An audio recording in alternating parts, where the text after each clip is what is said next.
அஸ்பியா கிச்சனில் இன்றைக்கி நம்ம பார்க்குறது அரிசி மாவு கொலக்கட்டை தான் நம்ம செய்ய போகிறோம். ஃபஸ்ட் டைம் எங்கள் சேனல் பார்க்குறவங்க மறக்காமல் எங்கள் சேனலை சப்ஸ்கிரைப் பண்ணிவிட்டு பாருங்கள். வாங்க இது எப்படி செய்யலான்னு பார்க்கலாம். ரொம்ப ஈஸியாக குழந்தைங்களுக்கு சாயங்கால டைமில் கண்டிப்பாக நீங்களும் செஞ்சு கொடுங்க. இதுக்கு வந்து நான் அரிசி மாவு பச்சரிசி மாவு தான் எடுத்திருக்கேன். அரிசி மாவு இடியப்ப மாவு எடுக்கக்கூடாது. இடியப்ப மாவு நம்ம இதை எடுக்கக்கூடாது. இது கொலக்கட்டைக்குன்னு தனியாக நம்ம மாவு ரெடி பண்ணணும். இடியப்ப மாவு வந்து ரொம்ப நைஸாக இருக்கும், அதனால் அது கொலக்கட்டைக்கு வந்து நல்லா டேஸ்ட்டாக இருக்காது. இந்த மாதிரி லைட்டாக கொஞ்சம் குருணையாக இருந்தால் தான் எங்கள் கொலக்கட்டை வந்து நல்லாயிருக்கும். இப்போ இது நல்லா வறுத்த மாவு தான். நீங்கள் வறுக்காத மாவு இருந்தால் நீங்கள் வறுத்து எடுத்து ரெடி பண்ணிக்கோங்க. இப்போ இந்த மாவு வந்து நான் 1 கப்பு எடுத்திருக்கேன். இது வந்து 1 கப்பை வந்து பாத்திரத்தில் சேர்த்துடலாம். இதுக்கு வந்து நான் 1/2 கப்பு அந்த மாவு எடுத்த கப்புலேயே 1/2 கப்பு வெல்லம், 1/4 கப்பு நாட்டு சர்க்கரை, மொத்தம் 3/4 கப்பு அளவு நம்ம எடுக்கணும். 1 கப்பு மாவுக்கு நம்ம 3/4 கப்பு அளவு வெல்லம் எடுத்துக்கணும். இப்போ நான் இது ரெண்டையும் சேர்த்து ஒரு பாத்திரத்தில் சேர்த்துடலாம்.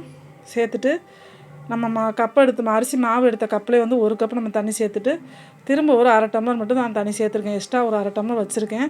நம்ம தேவைப்பட்டால் சேர்த்துக்கலாம். இது கரெக்டான அளவு வந்து பார்த்திங்கன்னா 1 கப்புக்கு 1 கப்பு வரும். சில மாவுகள் வந்து தண்ணி அதிகமாக குடிக்கும், சில மாவுகள் புது மாவுகளாக இருந்தால் தண்ணி ரொம்ப செல்லாது. நான் இப்போ எதுக்குமே கரெக்டாக ஒரு 1/2 டம்ளர் தண்ணி எக்ஸ்ட்ரா வச்சுருக்கேன். இப்போ நல்லா தண்ணி கொதிக்கட்டும். இதுக்கு தேவையான அளவு ஒரு 50 கிராம் பாசி பருப்பு எடுத்து நம்ம நல்லா வறுத்துக்கலாம். இது வந்து கொலக்கட்டைக்கு நம்ம பருப்பு வந்து வறுத்து சேர்க்கல அவ்வளோ ஒரு மணமாக இருக்கும். இது நல்லா பொன்னிறமாக கறியிடாமல் நல்லா வறுத்துக்கலாம். இப்போ வறுத்து இதை வந்து நம்ம மாவில் உள்ளே சேர்த்துடலாம். இப்போ இதோட 1/2 மூடி தேங்காய் எடுத்து நம்ம திருவல் எடுத்து நம்ம கொலக்கட்டைக்கு ரெடி பண்ணி வச்சுருக்கோம். இப்போ அதுக்கு வந்து அதையும் நம்ம வதக்கி எடுத்துக்கலாம். அதுக்கு 1 ஸ்பூன் நான் நெய் எடுத்திருக்கேன். இப்போ தேங்காய் திருவலையும் நம்ம உள்ளே சேர்த்துடலாம். 1/2 மூடி தேங்காய் எடுத்து திருவி எடுத்து வச்சுருக்கேன். இப்போ அதை நல்லா வதக்கிக்கலாம். நெய்யிலேயே நல்லா வதக்கி எடுத்து நம்ம கொலக்கட்டை செய்யலை. கொலக்கட்டை வந்து சாப்பிடல நல்ல ஒரு மணமாக இருக்கும். இப்போ தேங்காய் வதக்கியாச்சு. இப்போ அதையும் உள்ளே சேர்த்துடலாம். நல்லா கலந்து விட்டுக்கலாம். மாவு பருப்பு தேங்காய் எல்லாமே ஒன்றா மிக்ஸ் எல்லா சைடும் மிக்ஸ் ஆகிற மாதிரி நல்லா கலந்து விட்டுக்கலாம். கலந்து விட்டாச்சு. இப்போ தண்ணி கொதி வந்துருச்சு. இப்போ இதுக்கு தகுந்த மாதிரி ஒரு 1/4 ஸ்பூன் உப்பு சேர்த்துக்கலாம். கொலக்கட்டைக்கு ஒரு 1/2 ஸ்பூன் ஏலக்காய் பவுடர் இருந்தால் சேர்த்துக்கலாம். அது வந்து நல்லாயிருக்கும்.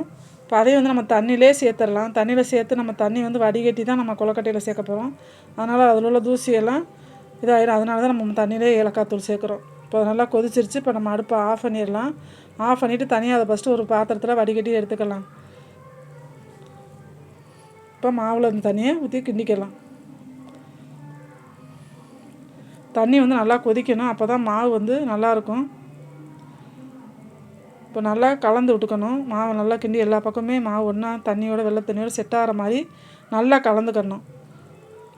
இப்போ எடுத்த 1 கப் தண்ணியை நம்ம உள்ளே சேர்த்துடலாம். தண்ணி அப்படியே உங்களுக்கு பத்தாமல் வந்துட்டால் கூட நீங்கள் லைட்டாக கொஞ்சம் சுடு தண்ணி கொதிக்க வச்சு கூட நீங்கள் சேர்த்துக்கலாம். இப்போ இது நான் எடுத்த கப்பு ஃபஸ்ட்டு 1 கப் தண்ணியை நான் சேர்த்துட்டேன். திரும்ப இன்னொரு 1/2 டம்ளர் தண்ணியும் இப்போ 10க்கு வடிகட்டி நம்ம அதையும் தேவைப்பட்டால் சேர்த்துக்கலாம். இப்போ நான் திரும்ப அதில் ஒரு 1/2 டம்ளர் தண்ணி சேர்த்துட்டேன். மிச்சம் ஒரு 1/2 டம்ளர் மட்டும் மிச்சம் இருக்குது. இப்போ தண்ணியெல்லாம் போதும். நல்லா மாவை கலந்து விட்டுக்கலாம். இப்போ இது வந்து வலிச்சு விட்டுட்டு மாவு ஒரு 10 நிமிஷமாக நல்லா அப்படியே வெந்து ஆற வச்சிடணும், புழுங்கணும். அப்போ தான் நம்ம கொலக்கட்டை ரெடி பண்ண முடியும். இப்போ இது நல்லா ஆறட்டும் ஒரு 10 நிமிஷத்துக்கு. மாவு ஆறிடுச்சு. இப்போ மாவு ரெடி ஆகிடுச்சு. இப்போ நம்ம கொலக்கட்டையை உருட்டி ரெடி பண்ணிக்கலாம். மாவு கொஞ்சம் சூடாக இருந்தால் கொஞ்சம் ஆற விட்டே நம்ம கொலக்கட்டை ஊற்றி ரெடி பண்ணிக்கலாம். இப்போ நம்ம எடுத்த மாவு எல்லா மாவுமே நமக்கு தேவைப்படுற சைஸில் நம்ம கொலக்கட்டைகளாக ரெடி பண்ணிக்கலாம்.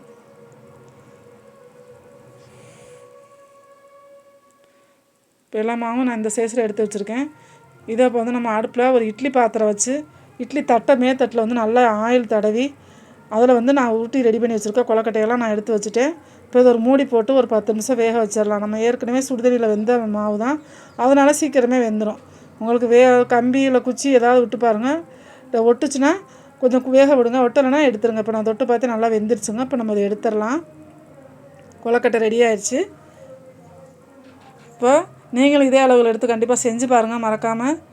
இந்த வீடியோ பிடிச்சிருந்தால் மறக்காமல் எங்கள் சேனலை சப்ஸ்கிரைப் பண்ணிவிட்டு பாருங்கள். இது அவ்வளோ ஈஸியாக சீக்கிரமே செய்யக்கூடிய ஒரு பொருள். நம்ம வீட்டில் டக்குன்னு நம்ம குழந்தைங்களுக்கு சாயங்கால டைமில் இந்த கொலக்கட்டை செஞ்சு கொடுக்கலாம்.